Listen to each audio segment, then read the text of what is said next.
आइए देखते हैं विश्व मानचित्र में खींची गई काल्पनिक रेखा है अक्षांश रेखा और देशांतर रेखा। इन्हीं में से अक्षांश रेखा के बारे में जानते हैं। इसी अक्षांश रेखा में तीन प्रमुख अक्षांश रेखाएं हैं, भूमध्य रेखा, कर्क रेखा और मकर रेखा। इन्हीं तीनों रेखाओं में कौन सा देश स्थित है, इसके बारे में चर्चा कर लेते हैं। सबसे पहले देखते हैं भूमध्य रेखा के बारे में। तो भूमध्य रेखा में कौन से देश आते हैं, कितने देश आते हैं, चर्चा कर लेते हैं। तो भूमध्य रेखा में 13 देश आते हैं। एशिया में है 3 देश, इंडोनेशिया, मालदीव और किरीबाती।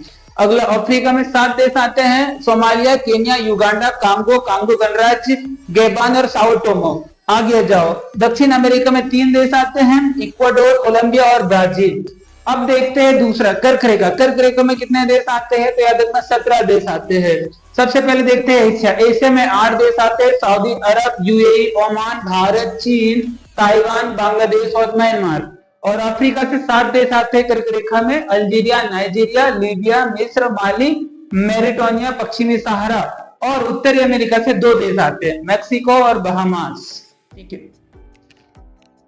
आइए मैं आप लोगों को समझाता हूँ मकर रेखा में स्थित देशों के बारे में। कौन कौन सा देश मकर रेखा में स्थित है, तो देखिए मकर रेखा में 10 देश है। पहला अफ्रीका महाद्वीप में देखते हैं, दक्षिण अफ्रीका, नामीबिया, बोत्सवाना, मेडागास्कर और मोजाम्बिक। अफ्रीका महाद्वीप से 5 देश आते हैं, दक्षिण अमेरिका से 4, चिली, पराग्वे, ब्राजील, अर्जेंटीना।